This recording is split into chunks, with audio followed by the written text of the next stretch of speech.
And I want to start out by saying, and maybe there are some people in the audience who are favors this, I am not here to talk about holding a constitutional convention. The conservative movement in the country is deeply divided over whether a constitutional convention is a good idea or bad idea. And my conclusion after traveling around the country for years and talking to people is that a strategy which tries to unite conservatives around a constitutional convention will fail because there are too many principled conservatives who are afraid of it, and so it's not going to work. Whether you think it's a good idea or bad idea, it's not going to work. We have to come up with something else. And fortunately, if you look at the history of constitutional reform in America, there is something else.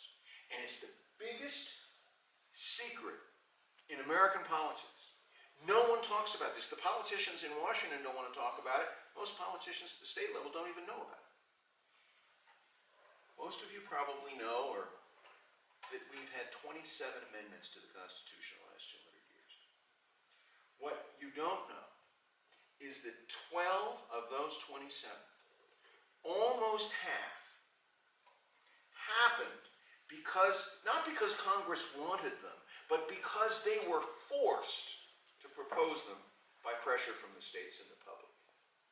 And if you look at American history, every time in American history, when Congress has seen 2/3 of the states and a majority of the public, they've seen that coalition forming, Congress has proposed the amendment itself. The Bill of Rights, probably the greatest limited government document in the history of Western civilization, was proposed in that way. James Madison said to the guys in Congress, you see the states want this, the public wants it. You want to wait for something unpredictable to happen, or do you want to propose the Bill of Rights? And they did. More recently, presidential term limits. Democrats in Congress didn't want presidential term limits. They just finished 4 terms of Roosevelt, but they could see the coalition of the public and the states coming, and they proposed the amendment. And in today's world, we can recreate that coalition. You ask the average American, do you think that the rules ought to be made by unelected bureaucrats in Washington? Or do you think they ought to be approved by elected representatives of the people? Our surveys show 2-to-1. Voters are in favor of that, not only of that principle, but specifically of a constitutional amendment to require that major new regulations be approved by Congress. The public is on our side. Now, that doesn't mean that the public in New York or California or Chicago or Boston is on our side. But in the rest of America, they still believe in democracy. They don't believe in bureaucracy. So we have one piece. Now, in the legislature, for years and years and years, even when I was working for Newt, we didn't have 2/3 of the states on our side.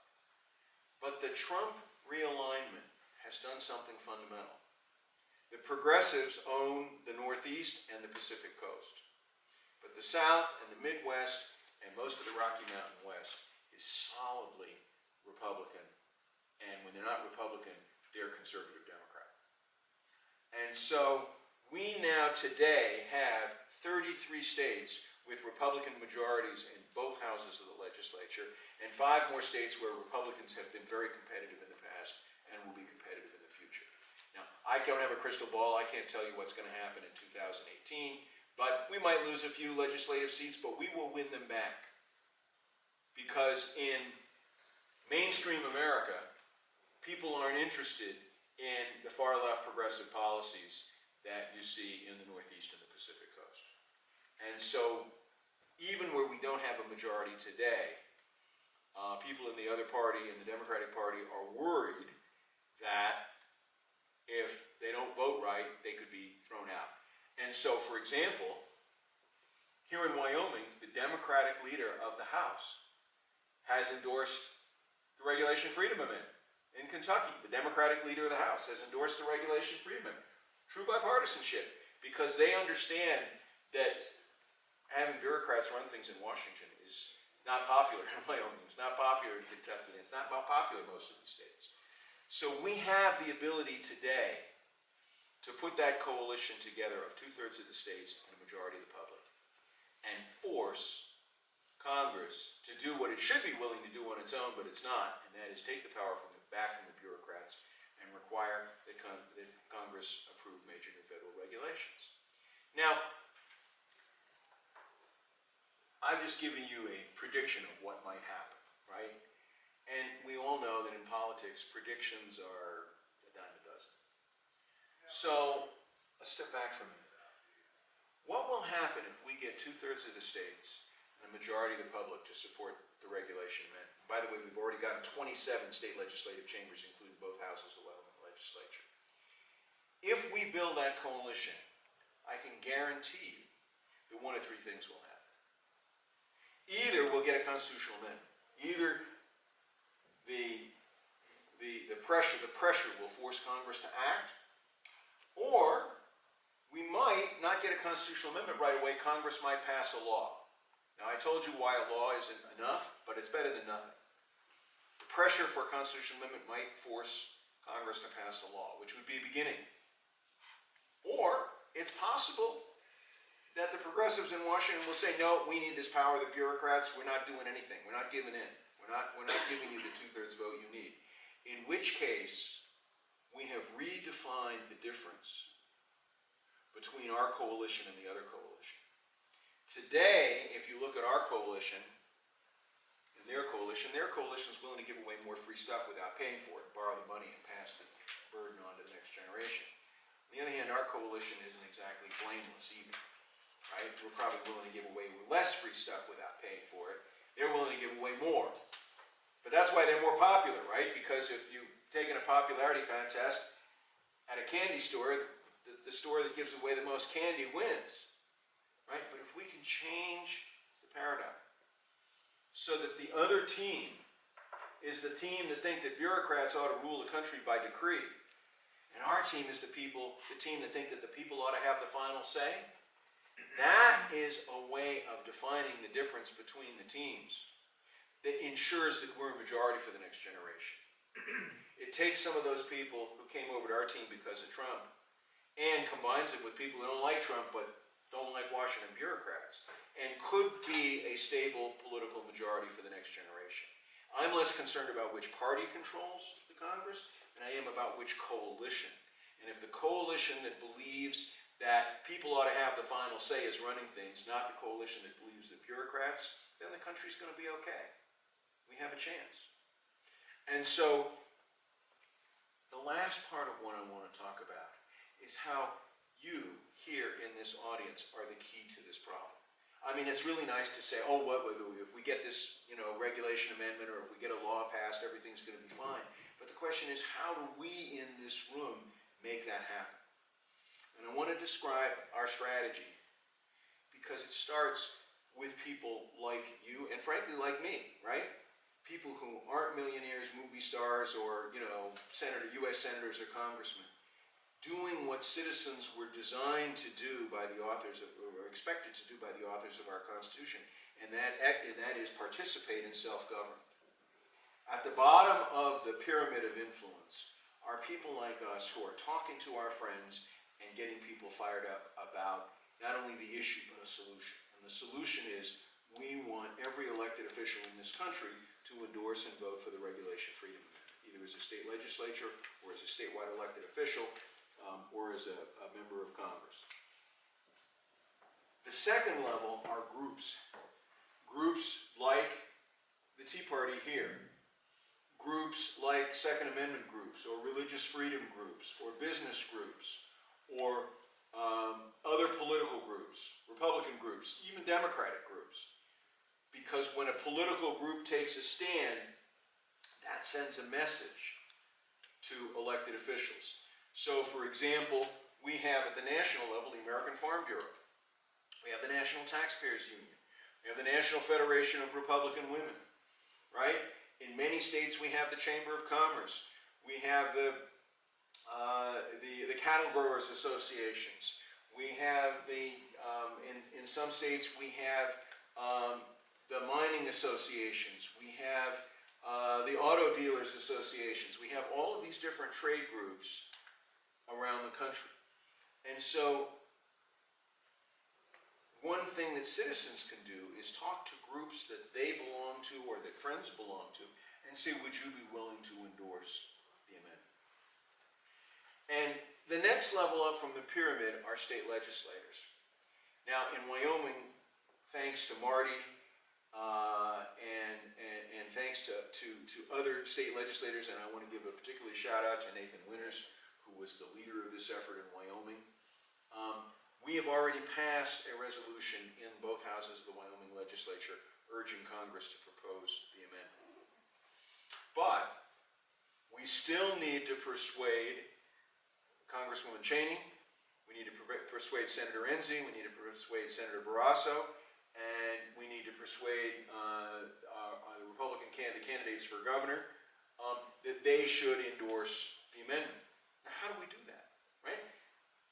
These are, they have tens, hundreds of thousands of constituents. Why do they care what we think? And our approach is very simple. Instead of calling up and saying, you need to support this amendment, right? Then they just check the box, okay, we got another phone call. The answer is if citizens engage citizens, call an elected official and say, have you heard about this effort to curb the authority of federal regulators that has been endorsed by the Republican National Committee, and Marty was there and voted for it. In fact, it was a unanimous vote of the Republican National Committee, which was approved in advance by the White House. Have you heard of this idea for curbing federal regulators that was unanimously approved by the RNC with the approval of the White House and endorsed by groups like the American Farm Bureau and the National Taxpayers Union, and by conservatives like Ed Meese, Reagan's former Attorney General, Mike Pence, who was the first governor to endorse it, and Ted Cruz, who was the first senator to endorse it, right? You might want to leave Ted Cruz off, because I don't think Enzi and Barrasso get along with Cruz as well as they might. But certainly Ed Meese and Mike Pence, those are names that are going to resonate. Have you heard of this idea? And then, either they have or they haven't, but probably the person you're talking to on the phone, the staff person you're talking to, hasn't heard of it. And then the answer is, tell me what you think. I want to know what you think, right? Maybe you're against it, that's fine. Maybe you're for it, that's great, right? We're not lobbying them and demanding that they support us, we're just asking them to take a position. And our thinking is that if a politician whose constituency favors curbing federal regulation has a choice, once they have to think about the issue, and politicians usually survive by not taking positions on issues they don't have to take positions on. But if they actually realize that, well, I probably got to take a position on this. If the RNC's endorsed it and the American Farm Bureau's endorsed it, I probably ought to have a position on this. I ought to sound like I know something about it. So if they do the research, it's easier for them to say, yes, I support it, than to say, no, I don't, or to say, I'm not going to tell you what my position is. It just makes sense.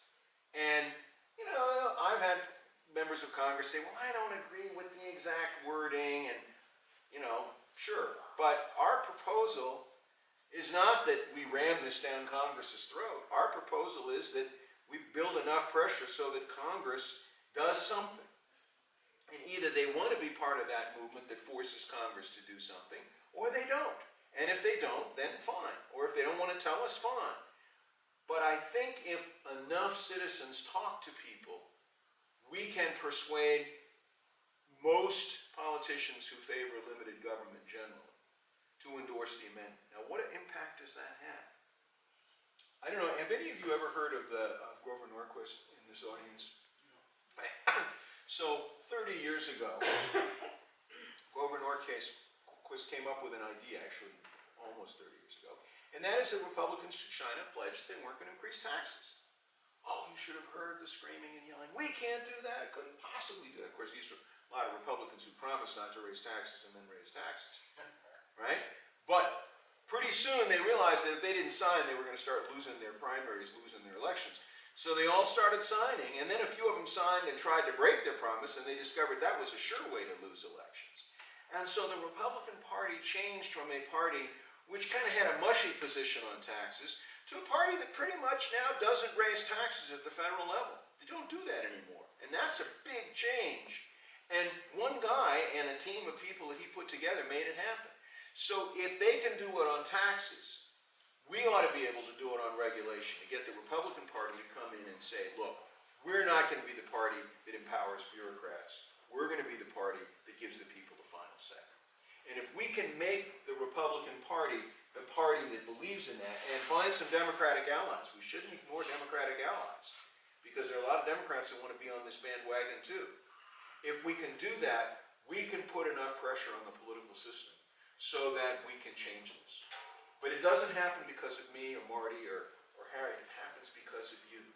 If each of you would make a phone call to an elected official, or two, or three, your senator, both of your senators and your congressmen, say, hey, I was at this event and I heard about this idea which has been endorsed by Ed Meese and Mike Pence and the Republican National Committee with the approval of the White House. Tell me what you think. And then you let some friends know. Say, I heard about this idea. If these elected officials begin to get phone calls from all over the state asking what they think, they're going to have to decide. They're going to have to tell me what they think. And I think we can get them all. And if we got them all, Wyoming would be a leader in this effort. And you are the people that can make that happen. So that's why I'm here. Now, if you know anybody who, like me, is retired and wants to change the world, right? I invite you to join me in traveling around the country, staying at Motel 6s, which I frequently do, although not here. I couldn't resist the war here. A lot of times, and attending conferences of like-minded advocates of limited government. Some conferences are conferences of legislators, some are conferences of activists, some are conferences of donors, and talking about this idea, because that's how this idea spreads. And an army of citizen activists